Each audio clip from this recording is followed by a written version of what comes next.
Hey, Atomic Alien, this is Rock, doing a real quick VOD review of your Dragon Shire match. So, looking here, it looks like you guys are doing a Zagara solo lane in the bottom in a 1-3-1 type scenario. Looks good. So, the biggest thing to remember when playing the 1-3-1 build down here is you want to make sure that you are able to hold your space but not overextend. So the way that the Zagara is able to do a 1-3-1 is by controlling vision and just clearing the waves. So you may not actually ever win your bottom lane, right? And so they're able to let you get all that creep set up for free, which is quite nice. That's not the most efficient way to clear the wave. You might want to make sure that when you're clearing the wave that you actually clear it to where your banelings are hitting kind of like Li Ming in a H pattern, so that way you can actually get the clear. So, you're still doing fine. Okay, you need to have a creep tumor, not just for vision, but actually near your base. Because creep gives you movement speed. Why don't creep move 20% faster? Your summons also run faster, right? So if you can put it here, that means that you have a faster getaway, and you might be able to dodge skill shots, as well as being able to survive. So you want to make sure that you are putting that on the far side. So make sure you put a creep down. If you need to, put it here on this side so it can't be destroyed. But you need creep on your side of the map, not just for vision. You need it for you. So you need to put like one here for yourself, one here for vision of the point. This one you got lucky because they weren't here early. But you need like one for yourself, one here, so that way you can actually see the bush to see the objective, right? And then if you ever get a chance, the one that you have up here was good, because then you have vision control of there. This is the one that's the hardest to hold on to, and so you might end up getting like some cheeky ones where you can place it like here, assuming that the wave's clear. But the two most important ones are going to be your home base, so you can run away faster, and controlling vision, at least in these two chokes. Right, that's the whole idea of the anchor, is you're going to be just sitting down here and making sure that you don't lose the wall, and then you're going to let your 3-man, which your 3-man doesn't come online till 4, right? Varian's not a real boy. So once the Varian comes online. So again, when you fire your Banelings, that's a good roach. When you find your Banelings, right, you want to make sure, okay, you gave the global wave though. You can't give away free globes. Right, that's your sustain in lane, so you need to make sure that you get the globes. So wherever you attack, wherever you fight, you get globes. So you see here Silver Spice controlling the bush, right? So, which is good. It's not a lot that Silver can do. Like, he's trying to make sure that this doesn't get invaded, but there's not tons that Silver can do because he doesn't have taunt yet. But Silver saw, scared off Tracer, that's good enough. Save your banelings for the clear, right? Your number one goal is going to be clear. That's fine. Like, you can harass Tracer if you want with that. But your number one goal should be focusing on making sure that you're safe and clear safe. You've got 3 charges of Creep Tumor, right? They don't cost mana. Creep Tumors don't cost mana, so you should pretty much always be spamming Creep Tumors. You don't want tons of leftover Creep Tumors. You should have at least one at this point in the game. You should have one here, and one here. Right, so that way you have movement speed as you run up and down the lane. On top of that, your summons go faster. Right, so that one that you put on Tracer here, the Hydralisk will run faster on the Creep Tumors. That's a good Baneling right there. Let's back it up. I'm going to show you again. I know it's kind of slow, but this is the Baneling shot you want. So we're going to wait for the Banelings to come back. So you see here the Banelings only hit the first 3 minions. What you want is you want to be hitting your Banelings like an H, like Li Ming does. So right here, watch the Banelings. I'll slow it down to normal speed. So your Banelings, if they hit here, hit all 4 minions. Right? In an event, if you do it in a perfect H, it hits all 5. So if you're using your Banelings to clear, you want to hit the most per shot. The first 3 minions, yes, need to die, but your Banelings need to hit as much as you can. The back minions do the most damage compared to the front minions. So if you can clear the front ones, your back ones are then targeting their back ones, which means they'll die faster. So that's fine for clearing the wave, but when you have a chance, you want to hit the H and clear the minions. Okay, you finally put down another Creep Tumor. This is probably, okay, I don't know if they told you they were mid, but this is dangerous. Oh, you didn't finish capping it. You still didn't finish capping it. Okay, now Tracer's here and you might die. Okay, that's the whole idea of why you gotta, like, mainly play safe. Like, if they're 4 mid, that's fine. Looks like you're short tap. Just play safe, right? So the 3-man's job in a 1-3-1 is to help out the lanes that make sense, right? If they can gank top, great, they should gank top. It's versus a Gaslow. They should be able to gank top pretty easily. As long as you're not losing the wall here, which you're doing fine, right? You just hold your lane down here. You're really low from your earlier trades, so this is going to be hard for you to hold the lane, but as long as you just play safe, once they get a kill top and they control the top shrine, you might be able to TP home and get mana and resources since you don't have tap.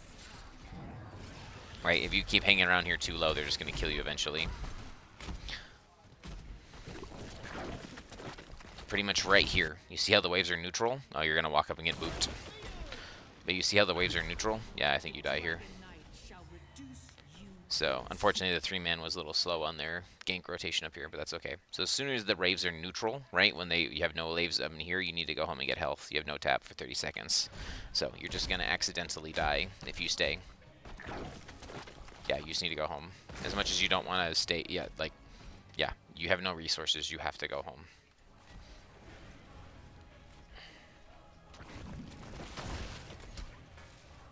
Because now, when you actually need to defend, you have no buttons, no resources, and you're constantly on the threat of being dead. So, oh no, and you walked into the bomb. Yep.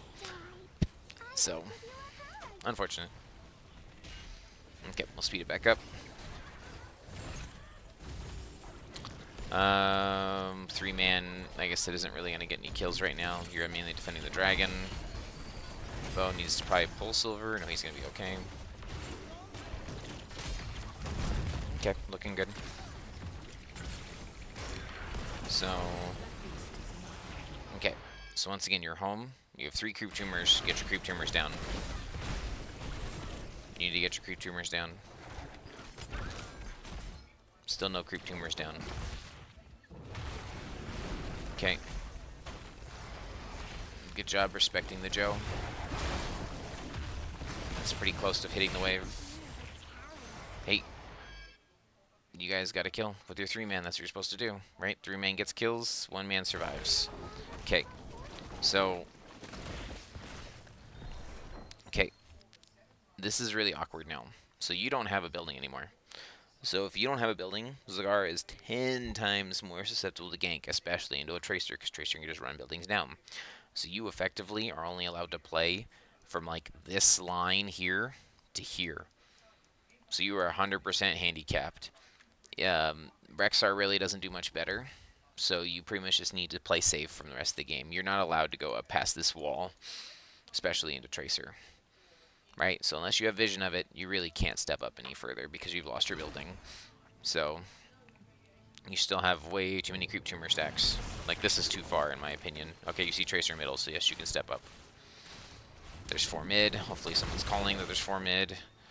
Looks like we're gonna lose someone middle. Nope, they lived. Good job. Okay, this is too far. This is still too far, right? Like, you see what I mean? Like, they can rotate down. At least you put vision down, good. But they can rotate down on you, and there's Tracer. And pretty much you can throw all your buttons on Tracer, and unfortunately you're dead. Yeah. So, that's one of those things where, like, once you lose your run to safety, it becomes really hard. But without creep tumors down, you can't outrun Tracer either. So you really need to make sure that you always have creep that you're running on and that you're able to use. So it's kind of awkward because you don't necessarily think of it that way. You think of it as vision, which is you've been using it for. But you got to remember that creep also gives you movement speed. And especially in a 1-3-1 scenario, the worst thing you can do is die as one of the ones. So right now you can probably clear mid because bottom has nothing to do. Right? If they get a kill, great. If they don't, whatever. So there's a whole soak of wave here we just missed. You could have gotten that instead of being down here. That might be a kill.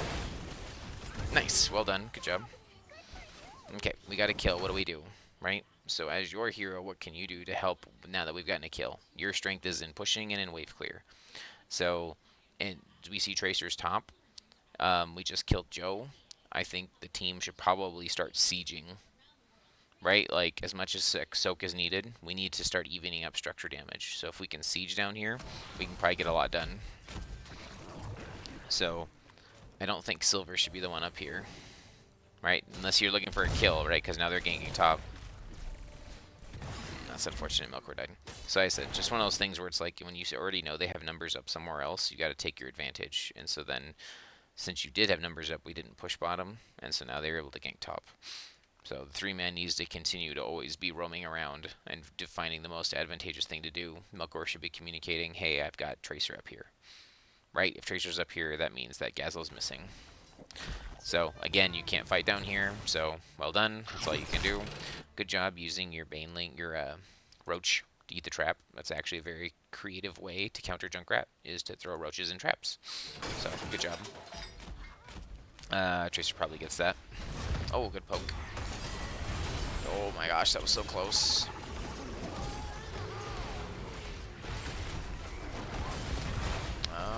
Wow, you all live. Amazing. Okay, so you need to get the heck out of dodge. You got the thing, well done, and here comes the Tracer again. Oh, don't overcommit on your Maw. Right? If you're going to fight her, fight her. If you're going to run, run. At this point, you have to fight her. Right? The best thing you can do if you're trying to run from a Tracer, besides boxing her, is getting out of vision, because then she has to blink into you to get to you. She didn't take reveal. Oh no, she is reveal. She did take reveal, never mind. So that wouldn't have helped. So yeah, I was gonna say, if she didn't take reveal, then you can hide in the bush here when you make that transition, and then that's when you can make the Maw play. You can use the Maw to actually choke off the area, so that way she can't get through to you. So you come up here, drop a Maw, and then run north, so that way you can get away from her. So you guys got the kill top here. That's good. Yeah, we're just slightly off on our rotations and timings. Like, despite getting the kills and doing things, they're just getting the dragon slightly before we can do anything about it. So, Zagara should probably be coming mid to help clear the dragon more than this soak here. Because if they rotate down onto you, so now they're rotating on the team. Yeah, so this is a little bit of miscommunication. If you guys are fighting the dragon, Zagara should come, because the minion wave's not safe. Like, this isn't safe still. Like, it has to be like here for you to be able to safely clear it by yourself, especially if you don't have vision of Tracer. So as soon as I rezzed, we could have put in some additional pressure on the building and then been able to do something there. So, right, especially since you took stacking roaches, like, you definitely get stacking roaches on the Dragon Knight.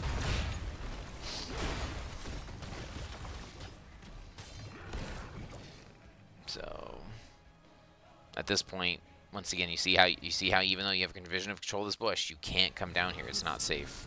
So just hang out with the team and find opportunities to use your Maw. That's unfortunate.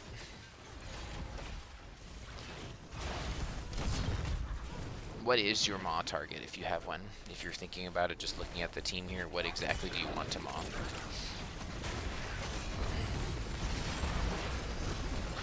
Oh my gosh, Ancestral landed. Oh, that's so sad. And then Melkor didn't have time to respond or notify that the Gazla was missing.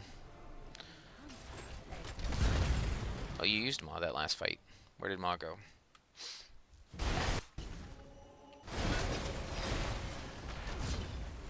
Wait, Maw's already used again. Where did it go?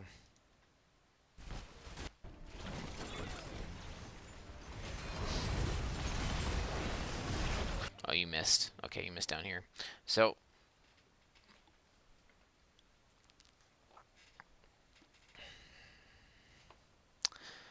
if we think about what is it that you are trying to do with your Maw, right? Your Maw needs to either be part of a Wombo setup, right?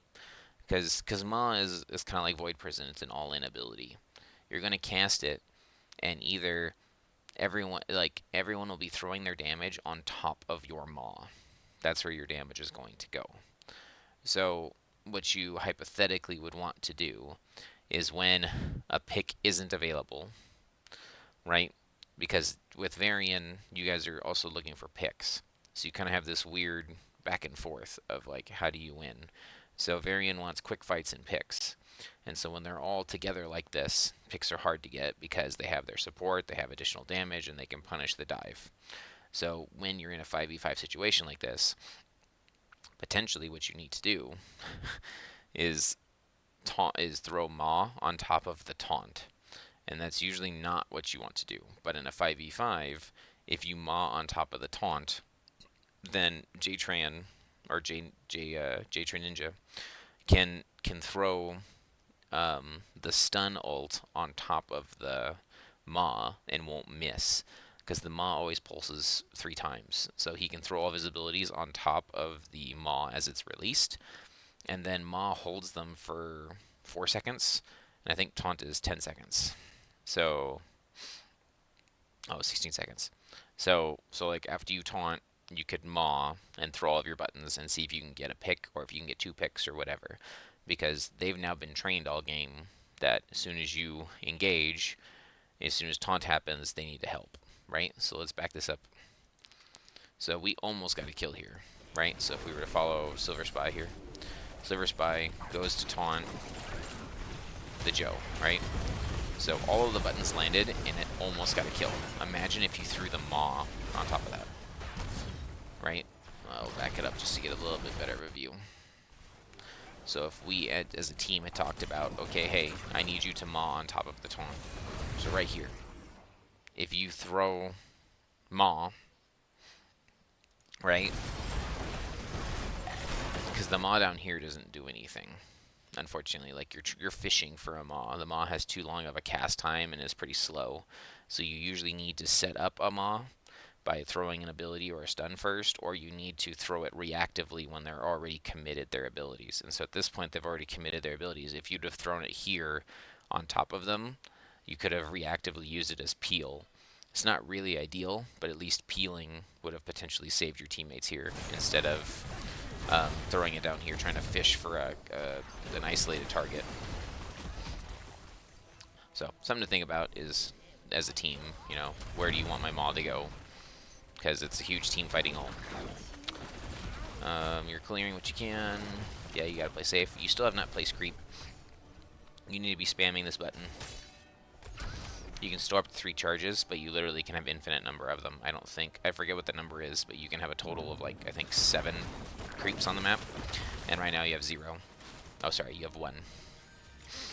It died just a second ago. So you almost insta-killed the Riptire. I don't know if you noticed that there. So 13, 15, your team really needs to take a fight if you can with a taunt before 16s happens. So this is your chance. Your wave's cleared. You need to be grouping up with them and taking a fight before 16. It does not look like it's going to happen, unfortunately. We're kind of super split. Getting that Tracer would be nice, but I'd probably focus on top again. Like the 3-man needs to go do something top quick before it's too late. So, okay, they're already chasing Gazlo, good. They should hopefully get the kill on Gazlo. Oh, unstoppable, that's unfortunate. Okay, oh, good try, Bo. Yep, you're dead. You're all dead. We need division control of that area, so make sure that we get our pick or not. So, yeah, Robo Goblin unstoppable was pretty sneaky. Tracer's running mid, good thing you backed up. So this is going to be a tough one. At this point, you can start dropping more creep vision, right? Like you've got 1 here and 1 here. You can drop 1 middle. Just that way you get more vision, more ability to soak. So you still have 3 charges of the creep tumor. So do your best to clear. Like I said, aim for those H's. Feel free to drop your roaches onto the Dragon Knight, so you can get stacks. Just keep clearing what you can. I heard boars, but I don't know what's going on. Oh, they're top, so they tried to gank top during that time. So there's no Joe, so you have an opportunity to get a kill here. But oh, good pull. You almost died. You gotta watch your positioning of how far you're staying. It looked like you were looking for a Maw there.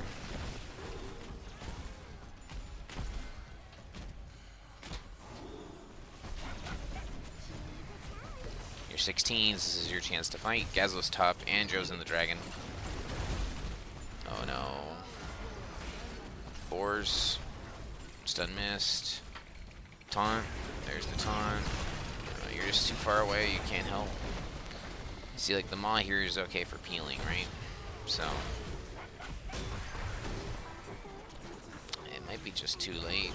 Like, it's your strength is in finding isolated kills, and they're just deathballing at this point. Oh, there's an opportunity. Okay, there's Ancestral used. Wendy's getting run down again. This is too late. Yeah, unfortunate. So, this one here to me feels more like your team wins through the 1-3-1 attrition battle, and it's not going to happen. So, if you lose your lane, you got to play safe. And unfortunately, you gave them 2 or 3 kills by overextending.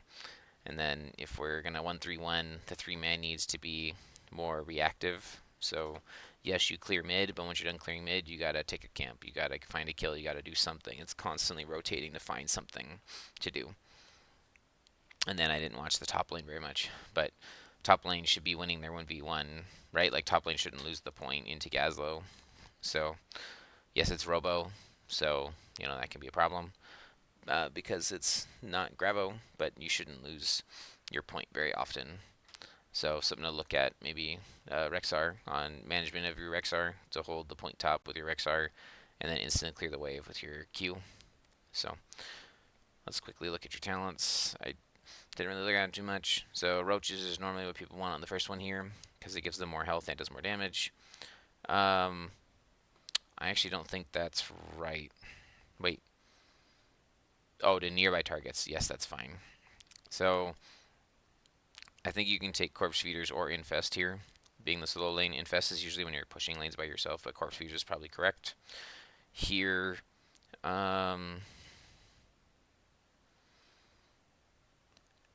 not really battling 1v1 if you're like 4-man Zagara. This is what you want, because you want to be constantly increasing your damage.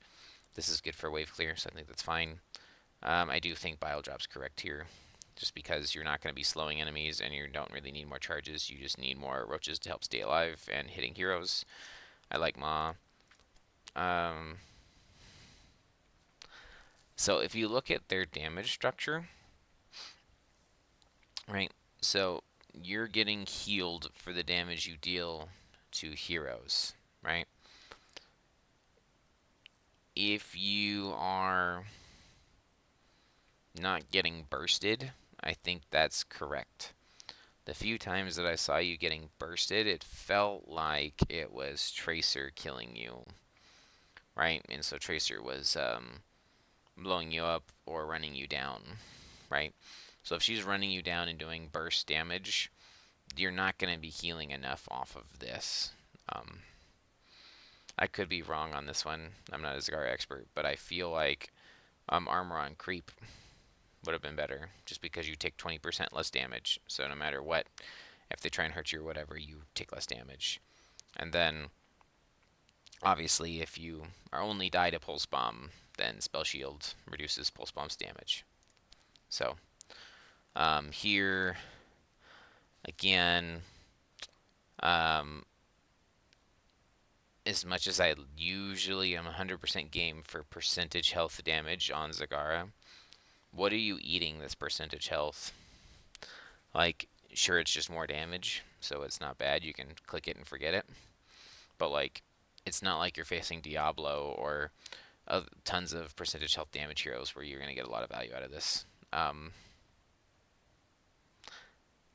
don't know. I probably would have gone either Muta or Jagged Barbs, just so that way you have more attack range. So that way when Zagara, or when you're trying to be hit by Tracer, you can hit her first. But that's assuming you're still stuck down here in a 1v1 till level 16. I think all 3 of these are fine. Just, it's hard for me to evaluate the value out of them when you're so far behind. And then at 20, you probably want Pack Instinct. You guys aren't womboing off of this, so Pack Instinct is huge, because then all your summons do 20% more damage. Yeah. And so obviously taking all of the Hydralisk talents help with this a lot. So I think talents are fine. I think the bigger thing is just playing safe, and then little things like using your Creep Tumor on cooldown. It doesn't cost mana, and so that way you can be able to save the lanes and keep things safe, as well as controlling vision with your Creep Tumors. So I'm going to quickly try and go into a replay or into the hero buy section so I can show what that looks like as far as attacking with an H and showing the difference in your banelings. And then also looking at creep tumors and how they're helpful. So, oh, come on, HOTS. I know loading replays is hard. Oh my gosh.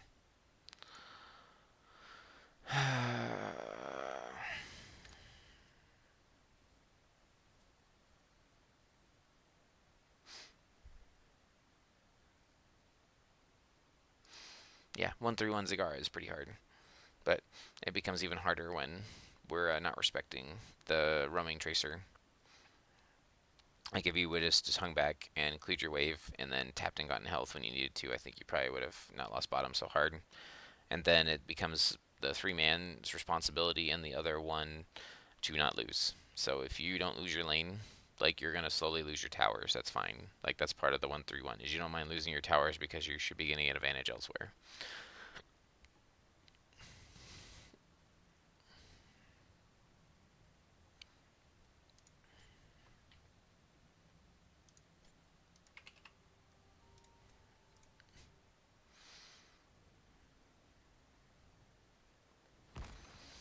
Okay. So similar to Li Ming, like I was saying, if you have the opportunity, you want to always put a creep somewhere on the backside so you get 20% movement speed, right? Like being able to move 20% faster is huge. But you want to always try and shoot with the H, right? Because you hit more minions. And in the same way, like I said, you always clear, if you can clear the minions there, right? Like you can do a lot more damage on the stuff that's there. And then just between the vision control and stuff, you can also do really cheeky things. So one of the things you can do if you look at your creep tumors, right? I don't have vision of this, but if I put it right here on the edge, right, I can get, oh, let's turn Malfurion off.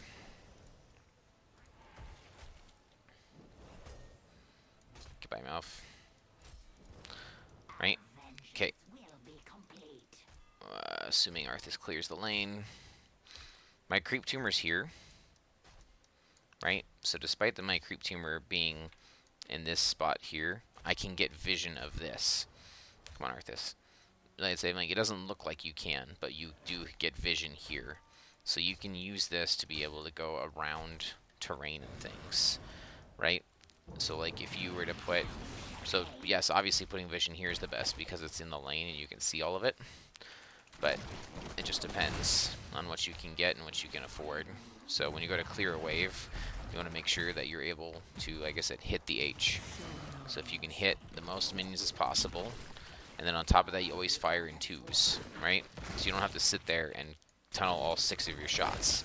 You can fire 2 to hit the H, like this, right? And then you can back up. Just keep like tunneling around. Well, obviously Arthas is messing me up here, but you can tunnel around and fire your Qs. Despite Arthas is slowing me here, I get away because I have movement speed. So, but yeah. So see what you can do your best when you fire your banelings to always be hitting more than just the first 3 minions in the front. So when the 2 minions clash like this, you can also use the terrain to be able to help you hit that H. So what you can do to speed clear, let me just turn off the Arthas, that way I don't have to worry about this crap. Okay, so obviously with the front minions down, you can hit the back ones, and the back ones are the ones that do the most damage, right? So we'll let this wave die.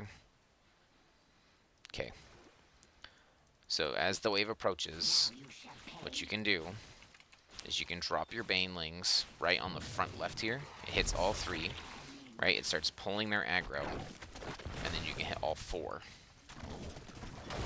right? And so if you can do that, it'll make things 10 times easier. I have toggle cooldowns on. So let's taggle the minions again. So right, so the creep waves come in, they're about to clash, you're like, oh no, what do I need to do?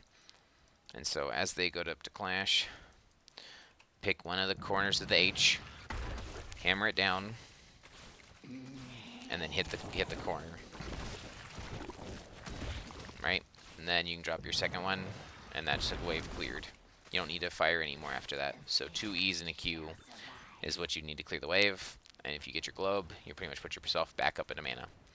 So, and then if they give you opportunity to siege, you want to make sure you put your roaches down first because they will pull the tower's aggro. So you see how they're they don't pull it unless they're the last thing in range. So if you are letting your minions siege, just make sure you put your roaches down first. So once again, if you can't get a clear shot, make sure you hit that front minion there. So now, again, same thing. So I'm going to drop the roaches first. Not only do they damage to the tower, but they can pull aggro from the minions there.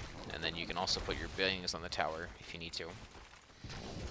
But don't be forgetting to put down your armor and your movement speed, because that's going to give you, sometimes it's all you need is a little bit of movement speed to get out, right? And you can have, like I said, infinite number of these. Like, the only problem is timing. Timing is what makes them go out, not the count. So you can get a lot more creep tumors down, and they don't cost mana. So feel free to put as many creep tumors down as you need, so that way you can run fast on the map, and your minions move faster on the map. So, alright, that's all I got. Have a good one. Catch you on the next one.